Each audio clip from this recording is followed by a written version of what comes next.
Hi everyone, welcome to the channel. Apple's rumored iPhone 15 lineup is expected to arrive in the fall of 2023. With the iPhone 15 being several months away, rumors are coming from different historically trusted sources saying the iPhone 15 could bring various new features and design changes.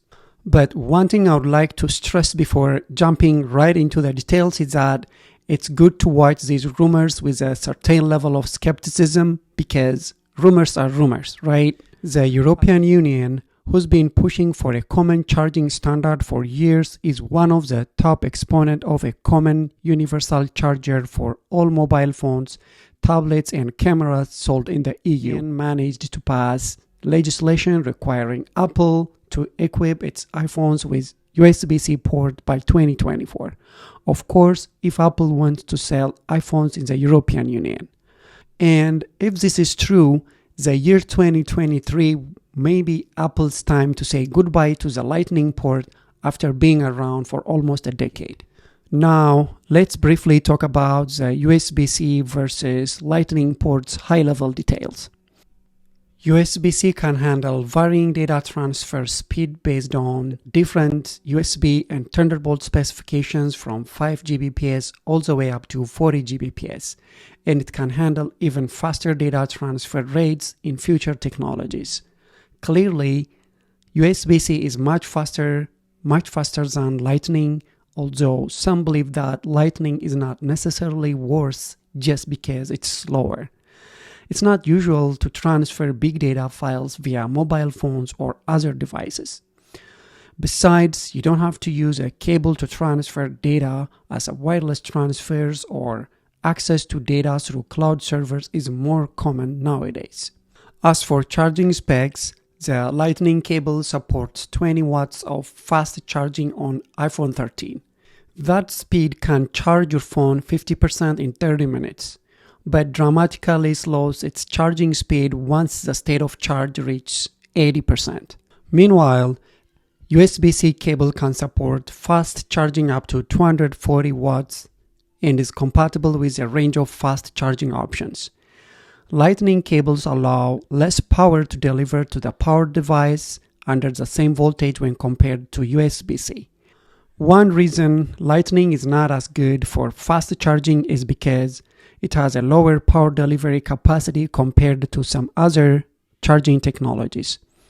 When it comes to durability, though, it is the trickiest topic to discuss when comparing USB-C cables and Lightning cables.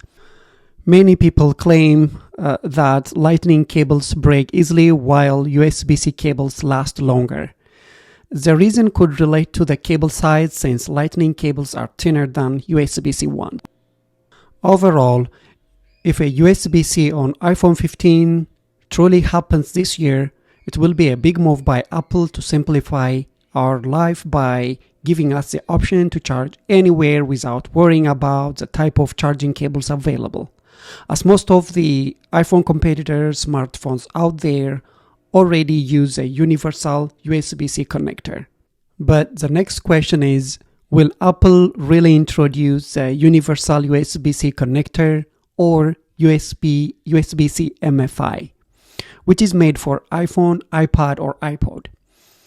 If USB-C MFI is going to happen, cables with no MFI will be software limited in charging and data transfer speed.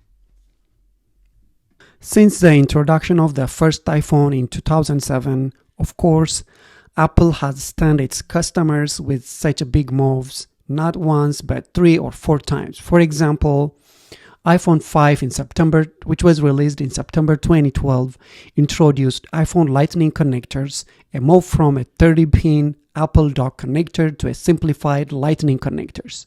Apple killed the headphone jack on the iPhone in 2016 when it launched the iPhone 7.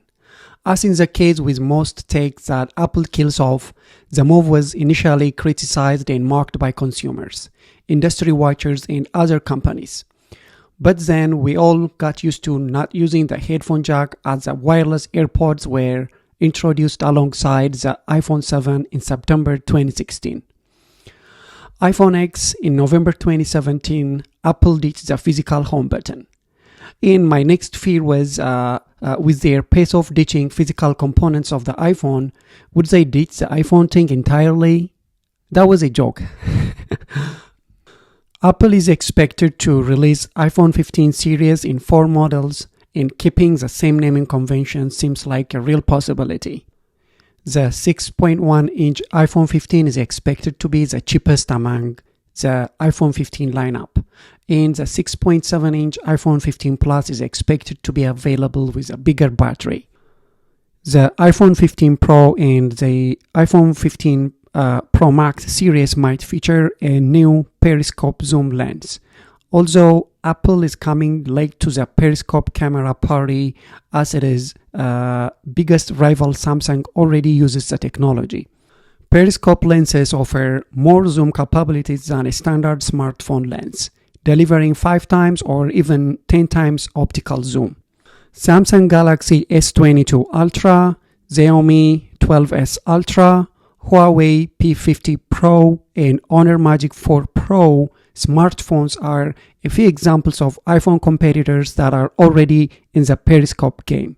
Now the question will be, will Apple join the party with its iPhone 15 lineup this year or next year? There is even a rumor that we could see a totally new iPhone 15 Ultra, which could take the iPhone Pro series to the next level with a super durable titanium design. But we've also heard that the iPhone 15 Ultra may not happen until 2024. And when looking at the historical iPhone release dates, for the most part, fall is a favorite season for the company to release new iPhones.